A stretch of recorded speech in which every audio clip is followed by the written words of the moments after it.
বৃহস্পতিবার আইপ্যাকে ইডির অভিযান ঘিরে তোলপাড়, জানিয়ে সরগরম রাজনীতি। সেই আইপ্যাকে ইডির অভিযানে পুলিশি বাধার অভিযোগ, সুপ্রিম কোর্টে জোড়া মামলা।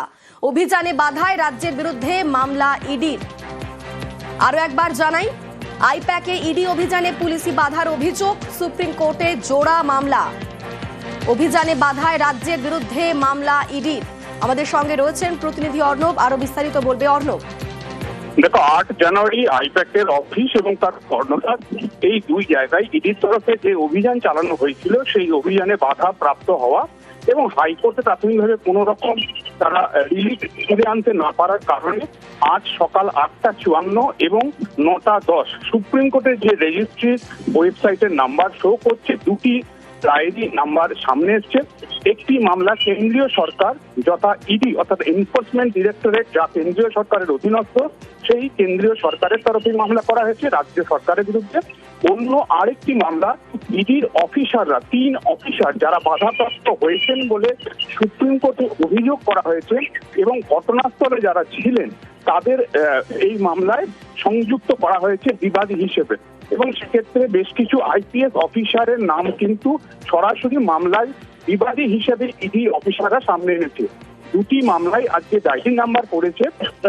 এই মামলা দুটিতেই মূলত ইডি মূল যে প্রশ্নটা তুলতে চাইছে, ইডি যে পিএমএলএ আইন মেনে চলে, সেই পিএমএলএ অ্যাক্ট অনুযায়ী ইডি এ রাজ্যে অভিযান চালাতে পারবে কি পারবে না, এই বড় প্রশ্নটা তাদের সামনে বড় হয়ে আকারে নিয়েছে, সেটারই নিষ্পত্তি তারা চাইছে। পাশাপাশি যে ইডি অফিসারদের বিরুদ্ধে পুলিশ কোন রকম কড়া পদক্ষেপ নিতে পারে বলে তাদের শঙ্কা রয়েছে, কারণ ইতিমধ্যেই বিধাননগর এবং কলকাতা পুলিশ এলাকায় একাধিক অভিযোগ রয়েছে। সেই অভিযোগের ভিত্তিতে কি পদক্ষেপ নেওয়া হবে তাদের বিরুদ্ধে বা নেওয়া আদৌ হবে কিনা, এই পুরো বিষয়টা তারা দোটানায় রয়েছে। তাই তাদেরও একটা রক্ষা কবচের প্রয়োজন। এই দুই জায়গা থেকে জোড়া মামলা এবার সুপ্রিম কোর্টে দায়ের করা হলো। তবে শুনানি কবে হবে সেটা এখনো সুনিশ্চিত হয়নি। সকাল বেলাতেই প্রধান বিচারপতির বেঞ্চে সকাল পর্যন্ত কোনো দৃষ্টি আকর্ষণ হয়নি। এখন দেখার এটি দৃষ্টি আকর্ষণ করে শুনানির জন্য আনা হয় কিনা। বেশ, ধন্যবাদ অর্ণব।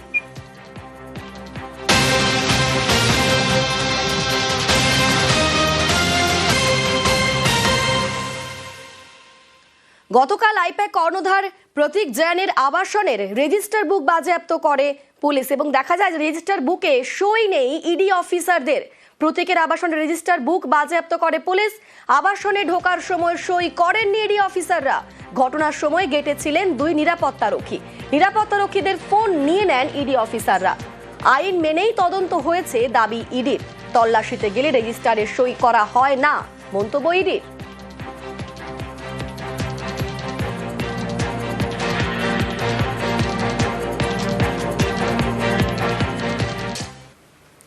বিবেকানন্দর জন্মদিবসে রাজনীতির তরজা।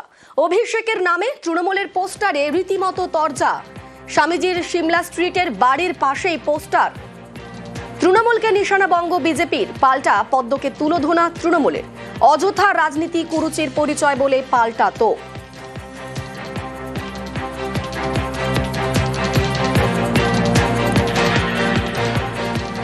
স্বামীজির উক্তিগুলোই এখানে চর্চিত হওয়া উচিত, উল্লেখ হওয়া উচিত। কিন্তু আজকে অন্য কেউ অপ্রাসঙ্গিক অনেক ব্যানার হোর্ডিং দিয়ে আমার নামটা লিখতে দিয়ে না। আর এর উল্টো দিকে স্বামীজি আসল যুবরাজ, অন্য কেউ যুবরাজ নয়। আমি শুনেছি এখানকার প্রধান মহারাজ কাউন্সিলরদের ডেকে বলেছিলেন যে এখানে অন্য কারো ছবি লাগাবেন না, তারপরেও শোনেনি। স্বামীজি একমাত্র যুবরাজ। আমি 33 বছর এখানে আসি, আমার বয়স 55। এখানে অপবিত্র করব না, ওদের কথা এখানে উল্লেখ করবেন না। এরা আরবি সংস্কৃতি ফিরিয়ে আনতে চায়, এরা হিজাব বোরখার লোক, এদের সম্পর্কে এখানে বলবো না। মানুষ এবং জনপ্রিয় যখন নেতৃত্ব থাকেন তাদেরকে বিভিন্ন চোখে তাদের ফলোয়ার্সরা দেখেন। এটাতে অপমান করার কোনো জায়গা তাদেরও নেই। এটা মানুষের ভালোবাসা, আশীর্বাদ, এবং তাই অভিষেক বন্দ্যোপাধ্যায়কে যুবরাজ হিসেবে দেখে। তার ব্যাখ্যা শুধু তাতে তার কষ্ট হচ্ছে কেন? আমরা এখানে স্বামীজির বক্তব্য এবং আজকে জন্মদিবস উপলক্ষে স্বামীজির কথা এইটা নিয়ে চর্চা হবে।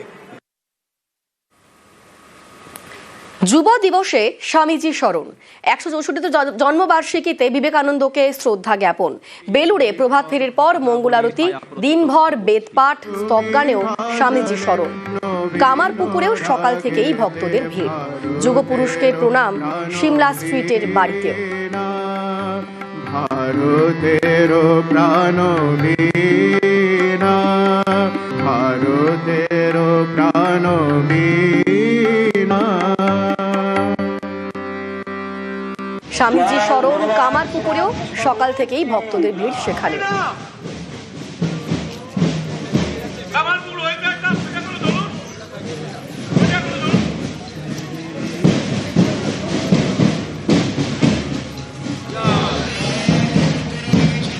যুগপুরুষকে প্রণাম সিমলা স্ট্রিটের বাড়িতে।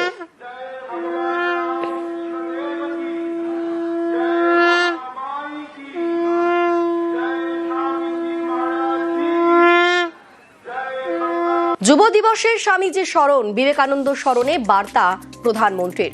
নিজের সোশ্যাল হ্যান্ডেলে শ্রদ্ধা জ্ঞাপন করেছেন প্রধানমন্ত্রী নরেন্দ্র মোদী। স্বামীজি স্মরণ, বিবেকানন্দ স্মরণে বার্তা প্রধানমন্ত্রীর।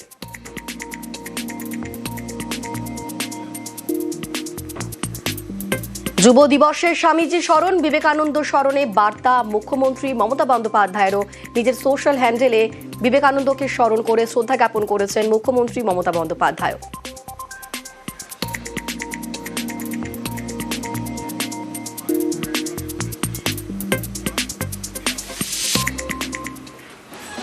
স্বামীজির স্মরণে বঙ্গ বিজেপি, জন্মবার্ষিকীতে বিবেকানন্দকে শ্রদ্ধা জ্ঞাপন। সিমলা স্ট্রিটের বাড়িতে বঙ্গ বিজেপির নেতারা পৌঁছে গিয়েছিলেন তাকে শ্রদ্ধা জ্ঞাপন করতে। কারা কারা ছিলেন সেখানে আমাদের সঙ্গে রয়েছেন প্রতিনিধি সান্নিক। সেখানে ঠিক কি ঘটলো সান্নিক বলতে পারবে সান্নিক? অনিন্দিতা, আজকে সকাল থেকেই স্বামীজির 164তম জন্মবার্ষিকীতে সিমলা স্ট্রিটের স্বামী বিবেকানন্দের যে বাড়ি, সেই বাড়িতে সকাল থেকেই উপচে পড়া ভিড় চোখে পড়ার মতো ছিল। সেখানে সাধারণ মানুষ, স্কুল পড়ুয়া, তাদেরও যেমন একদিকে ভিড় ছিল, যেমনটা তুমি বলছিলে, রাজনৈতিক ব্যক্তিত্বদের উপস্থিতিও কিন্তু নজরে পড়ার মতো ছিল। সকালবেলা থেকেই আজকে রাজ্যের বিরোধী দলনেতা শুভেন্দু অধিকারী, শ্রমিক ভট্টাচার্য, সুকান্ত মজুমদার, তারাও যেমন একদিকে উপস্থিত ছিলেন। তার পাশাপাশি রাজ্যের শাসক দলের তরফেও মন্ত্রী শশী পাজা, তিনিও আজকে স্বামী বিবেকানন্দের যে মূর্তি, সেই মূর্তিতে মাল্যদান করে শ্রদ্ধা জ্ঞাপন করেন। রাজনৈতিক বিভেদের মধ্যেও আজকে সবাইকেই সকালবেলা একই জায়গায়, অর্থাৎ স্বামী বিবেকানন্দের যে বাড়ি সিমলা স্ট্রিটে, সেই বাড়িতে প্রত্যেককে উপস্থিত হতে দেখা যায় এবং স্বামীজির উদ্দেশ্যে শ্রদ্ধা জ্ঞাপন করতে দেখা যায়। পাশাপাশি প্রভাত ফেরির ওখানে ব্যবস্থাপনা ছিল, সেই মতো প্রচুর স্কুলের পড়ুয়া, কলেজের পড়ুয়া, তারাও আজকে যেমন সেই প্রভাত ফেরিতে অংশগ্রহণ করেন। পাশাপাশি বঙ্গ বিজেপির তরফে বিবেক যাত্রা বলে একটি অরাজনৈতিক কর্মসূচি সেখানে নেওয়া হয়েছিল। সেই প্রভাত ফেরির অনুষ্ঠানে আজকে দেখা যায় সুকান্ত মজুমদার, ইন্দ্রনীল খা, তারাও কিন্তু আজকে অংশ নেন। সকাল থেকেই স্বামীজি স্মরণে রাজ্যের রাজনৈতিক ব্যক্তিত্বরা। বেশ, ধন্যবাদ সান্নিক। আমাদের যুব নেতা যারা, তারা যুব বিবেক যাত্রা করবে, তাদেরকে একটাই বার্তা থাকবে যে আগামী দিনে যুব সমাজের হাতে যদি কাজ চায়, যুব সমাজের হাতে যদি ইনোভেশন চায়, যুব সমাজের হাতে যদি শিল্পায়ন চায়, তাহলে পরে স্বামী বিবেকানন্দের যে নীতির কথা বলে গেছে, সেই নীতির উপর আধারিত সরকার যেরকম কেন্দ্রে প্রতিষ্ঠা হয়েছে, সেই ধরনের সরকার পশ্চিমবঙ্গেও দরকার। তা আমরা চাই যে পশ্চিমবঙ্গে এমন একটি সরকার তৈরি হোক, যে সরকার আগামী দিনে বিবেকানন্দের চিন্তাধারাকে বাস্তবায়িত করবে। যুব দিবসে স্বামীজি স্মরণে তৃণমূল জনবার্ষিকীতে বিবেকানন্দকে শ্রদ্ধা জ্ঞাপন। সিমলা স্ট্রিটের বাড়িতে শশী পাজা, সুকান্তর কটাক্ষে পাল্টা তোপ শশী পাজার। শ্রমিকের সঙ্গে সৌজন্য বিনিময় শশী পাজার। মানুষ আসেন এবং বিশ্বাস রাখেন of universal Brotherhood of man. এই হচ্ছে স্পিরিট। গুরুত্বহীন বক্তব্য এবং খুবই যে ভাষা ব্যবহার, আচরণ, ঔদ্ধত্য, এই দাম্ভিকতা, এটাকেই দমন করতে বললেন স্বামীজি। আমি নিজে কত গুরুত্বপূর্ণ, আমি নিজে কত পিওর, এই সমস্ত যাচাই করবে মানুষ, তিনি যাচাই করবেন না। নিউজ ফ্ল্যাশ নিবেদন করছে সাফেদ ডিটারজেন্ট পাউডার। সাফেদ 500 গ্রাম মাত্র 37 টাকায়। এটা তো মাইথান স্টিল না? হ্যাঁ, পাড়া প্রতিবেশীরাও লাগিয়েছে। স্ট্রং মানে মাইথন স্টিল।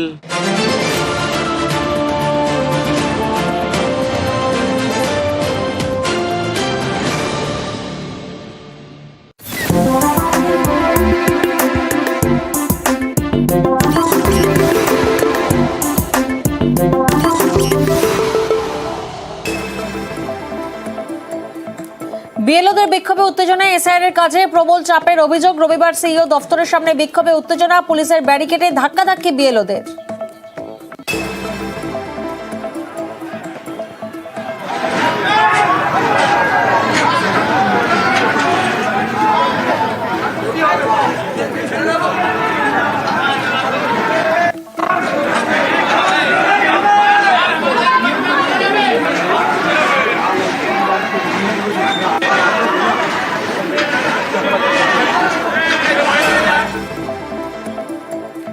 এসআইআর চাপে আরো এক বিএলওর আত্মহত্যার অভিযোগ। স্কুলে বিএলও শিক্ষকের ঝুলন্ত দেহ উদ্ধার। মুর্শিদাবাদের রানীতলার ঘটনায় এসআইআর এর চাপেই আত্মহত্যার অভিযোগ পরিবারের।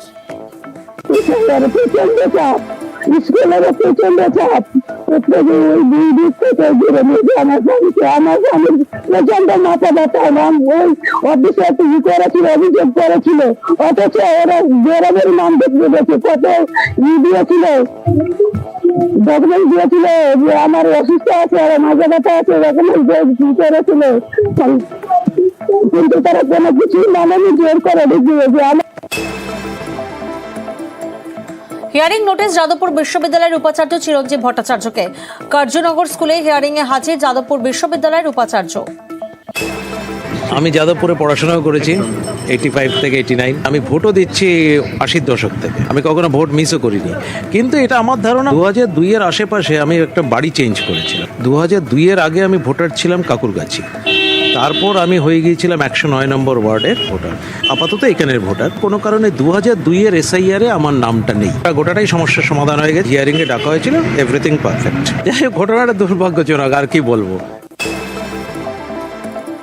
লেকটাউনে বিজেপি পুলিশ ধস্তাধস্তি, কালিন্দী মোড়ে উত্তেজনা। শনিবার বিজেপির কর্মসূচিতে হামলার অভিযোগ, তৃণমূলের বিরুদ্ধে অভিযোগ বিজেপির। প্রতিবাদে রবিবার যশোর রোড অবরোধ বিজেপির। লেকটাউন থানার সামনেও বিজেপির বিক্ষোভ। আইএসএফ তৃণমূল সংঘর্ষে উত্তপ্ত ভাঙড়, দুপক্ষের মধ্যে মারামারি, আহত একাধিক। ভাঙড়ের চিনিপুকুরে উত্তেজনা, তৃণমূলের রাস্তা উদ্বোধনের অনুষ্ঠানে হামলার অভিযোগ আইএসএফ এর বিরুদ্ধে। পাল্টা আইএসএফ এর রক্তদান শিবিরে হামলার অভিযোগ তৃণমূলের বিরুদ্ধে। আইএসএফ আশ্রিত বেশ কিছু সমাজ বিরোধী নওশাদের মদতে সভাটাকে বানচাল করার চেষ্টা করেছিল। আমার পাশেই দাঁড়িয়ে আছে জাহাঙ্গীর ভাই, তাকে বন্দুকের বাঁট দিয়ে মারা হয়েছে, তার চোখটাও ফুলে আছে দেখছেন। ওরাও একটা অভিযোগ করছে যে ওদের রক্তদান শিবিরে যাচ্ছিল, সেই সময় তৃণমূল কর্মীরা। এত রক্তদান শিবির হচ্ছে, কেউ বাধা দিতে পারেনি, আর আজকের বাধা দিয়েছে, সম্পূর্ণ মিথ্যা কথা। এই নাটক আর বেশি দিন চলবে না। আগামী দিনে আরো তীব্র থেকে তীব্র আন্দোলন হবে, লড়াই আগামী দিনে মাঠে ময়দানে হবে। আমাদের ডোনারদেরকে নিয়ে আসছিল তৃণমূলের আশ্রিত দুষ্কৃতীরা, তারা আক্রমণ করেছে আমাদের কর্মীকে, তারা এখন হসপিটালে নিয়ে গেছে। কিন্তু ওরা তো পাল্টা অভিযোগ করছে আপনাদের বিরুদ্ধে যে ওদের একটা প্রোগ্রাম ছিল, সেখানে গিয়ে হামলা চালায় আইএসএফ। দেখুন, একটা কথা বলি, আমরা আমাদের প্রোগ্রাম ছেড়ে করতে পারি কোনোদিন? এটা তৃণমূল কংগ্রেসের প্রোপাগান্ডা, এটা সম্পূর্ণরূপে আমাদের নামে অভিযোগ দিচ্ছে। তো বাংলার মানুষ বুঝতে পারছে তৃণমূল কংগ্রেসের কালচারটা যে কোথায় গেছে। এটাকে আমরা মেনে নেবো না, এটা আমরা শেষ দেখি ছাড়বো। বাজি কারখানায় বিস্ফোরণে মৃত্যু, কলকাতার হাসপাতালে মৃত্যু বাজি শ্রমিকের। শনিবার চম্পাহাটিতে বাজি কারখানায় বিস্ফোরণ, গুরুতর জখম হয়েছিলেন 4 শ্রমিক। রবিবার সকালে এমআর বাঙুরে মধ্যরাতে মৃত্যু গৌরহরি গঙ্গোপাধ্যায়। 90% ঝলসে যায় কারখানার শ্রমিক। হাসপাতালে ভর্তি আরও 3 জন। ওড়িশায় ফের আক্রান্ত বাংলার পরিচয়, বাংলা বলায় বাংলাদেশি তকমা দিয়ে মারধরের অভিযোগ। আক্রান্ত গোঘাটের রাজা আলী। শ্রমিকের থেকে 50,000 টাকা কেড়ে নেওয়ার অভিযোগ। কোনো রকমে পালিয়ে গোঘাটে ফেরেন শ্রমিক। রুমে মোটামুটি ওরা 10-20 জন হবে এলো, এসে ওদের সারা জয় শ্রীরাম বল। তখন জয় শ্রীরাম বলতে পারিনি, ওরে চাপড়াচাপড়ি করছে, ওদের না বলে তোকে ছাড়বো না।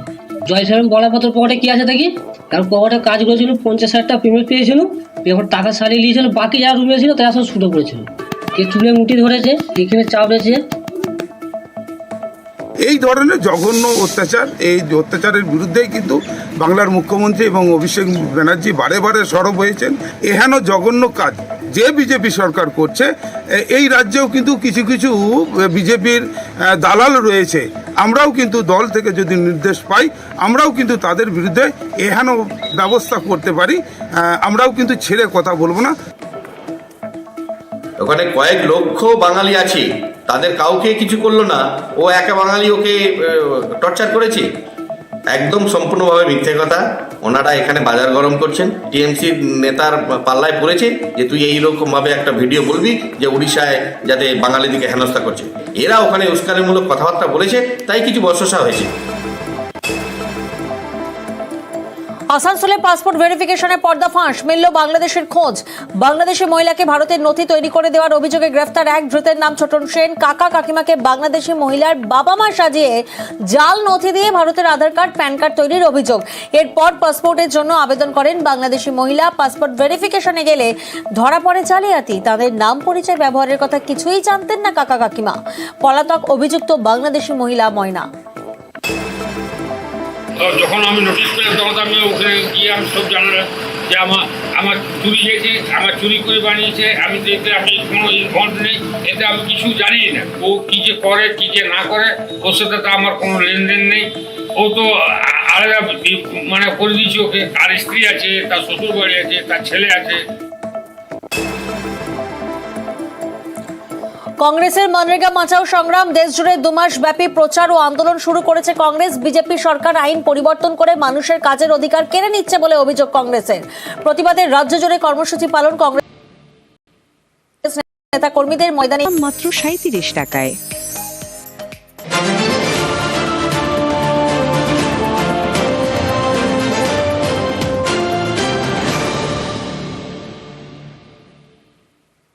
এসআইআর আতঙ্কে আবারও মৃত্যুর ঘটনা। ব্রেন স্ট্রোকে মৃত্যু বাদুড়িয়ার বৃদ্ধার। এসআইআর ভয়েই মৃত্যু, এমনটাই দাবি করছেন বৃদ্ধার পরিবার। 5ই জানুয়ারি তিনি হিয়ারিংয়ে হাজিরা দিয়েছিলেন, কিন্তু হাজিরার পরেও দুশ্চিন্তা। আমাদের সঙ্গে রয়েছেন প্রতিনিধি অনুপম। তিনি হিয়ারিংয়ে তো হাজিরা দিয়েছিলেন, তারপরেও তার কি নিয়ে দুশ্চিন্তা ছিল? তার পরিবার বলছেন যে ব্রেন স্ট্রোকে এই এসআইআর ভয়েই তার মৃত্যু হয়েছে। দেখো অনিন্দিতা, আবারও এসআইআর আতঙ্কে মৃত্যুর অভিযোগ উঠল বাদুড়িয়ার যে 4 নম্বর ওয়ার্ড, সেই 4 নম্বর ওয়ার্ডে অনিতা বিশ্বাস বলে 75 বয়সী এক বৃদ্ধার। তার পরিবারের যেটা দাবি যে এসআইআর এর তিনি ফর্ম ফিল আপ করেছিলেন পরিবারের সকলের সঙ্গে, কিন্তু 2002 সালের লিস্টে তার স্বামী এবং তার সন্তানদের বা পরিবারের অন্যান্য সবার 2002 সালের লিস্টে নাম থাকলেও তার 2002 সালের লিস্টে নাম ছিল না। কিন্তু 1995 সালের ভোটার লিস্টে তার নাম ছিল এবং তার ভোটার 1995 সালের ভোটার কার্ডও ছিল। কোন এক অজ্ঞাত কারণে 2002 সালে ভোটার লিস্টে তার নাম আসছে এবং তারা পরিবারের যে কোনো অজ্ঞাতর কারণে সেই 2002 সালে ভোটার লিস্ট সেই সময় সংশোধন করা হয়নি। কিন্তু এবছর এসআইআর যখন তার কাগজপত্র জমা দেওয়া হয় তখন 2020 সালের লিস্টের যেহেতু জমা দিতে পারে না, সেই জন্য তার হিয়ারিং এর ডাক আসে এবং 5 তারিখে হিয়ারিং যখন এতেই তার আতঙ্ক ছিল। তারপরে তার মৃত্যু হয়েছে বলে অভিযোগ করছে পরিবার। হিয়ারিং এর নাম এসেছিল, 2 সালের নাম নেই, আমার নাম আছে, আমার বাড়ির বোর আছে নাম। তারপরে 5 তারিখে আপনার হিয়ারিং এ ডেকেছিল, হিয়ারিং এ গিয়েছিল, হঠাৎ হার্ট অ্যাটাকে মারা যায়। তারপর হিয়ারিং এ শুধু টেনশন করতো হিয়ারিং এ ওই হিয়ারিং এর জন্য ওই আমার জেলের মধ্যে নিয়ে যাবে, এইসব করবে, এইসব। হ্যাঁ, এসআইআর আশঙ্কা। যখন প্রথম এসআইআর সংবাদ শুরু হয় তখন সবার 2002 সালে ভোটার লিস্টের নাম বেরোয়, আমার ঠাকুমার নাম বেরোয়নি, সেই জন্য খুবই টেনশন করতো। যখন হিয়ারিংয়ে ডাকে তখন আমার দিদি নিয়ে যায় হিয়ারিংয়ে, যাই বিডিও অফিসে। ওখানে গেলে এবার ওখানে কি হয়েছে সঠিক বলতে পারবো না। বাড়ি আসার পরে যখন আমি বলি যে কি হয়েছে, হিয়ারিং কি সম্পূর্ণ হয়েছে, তা আমার দিদি তো ওসব কিছু বোঝে না। দিদি বললো কি যে না সেরকম কিছু বলিনি, বললো তোমরা বাড়ি চলে যাও। আমরা ওই টেনশন করেছে বলে সেই জন্যই যে ওনার ব্রেন স্ট্রোকটা হয়েছে, এটাই আমরা পুরোপুরি চিন্তা ভাবনা করেছি। দমদমে প্রাক্তন কাউন্সিলরকে হুমকি, পুকুর ভরাট রুখতে গেলে হুমকির অভিযোগ। দমদমের মাঠকলে এসে এই পুকুর ভরাট রুখতে চেয়েছিলেন তিনি এবং এই অভিযোগ উঠছে যে এই পুকুর ভরাট রুখতে গেলে হুমকি দেওয়া হয়েছে তাকে। আমাদের সঙ্গে রয়েছেন প্রতিনিধি অনুপ। ঠিক কি হুমকি দেওয়া হয়েছে, কারা হুমকি দিচ্ছে বলে অভিযোগ উঠছে? দমদম যে প্রমোদনগর এলাকা, সেই প্রমোদনগর মাঠকল এলাকায় মূলত পুকুর ভরাট রুখতে এসেই কিন্তু একেবারে হুমকি এবং হেনস্থার মুখে পড়লো তৃণমূলের যিনি প্রাক্তন কাউন্সিলর তিনি, অর্থাৎ গোপা পান্ডে। তাকে কিন্তু হেনস্থা করা হয়েছে, পাশাপাশি গালিগালাজ দেওয়া হয়েছে, অন্যদিকে প্রাণনাশের হুমকি দেওয়া হয়েছে, এমনটা কিন্তু চাঞ্চল্যকরী অভিযোগ উঠছে। এবং এলাকার যে কয়েকজন দুষ্কৃতী ভম্বল থেকে শুরু করে এই কয়েকজনের নাম কিন্তু ইতিমধ্যেই তাদের বিরুদ্ধে অভিযোগ উঠছে। এই এখানে গোটা দিনের আলো যখন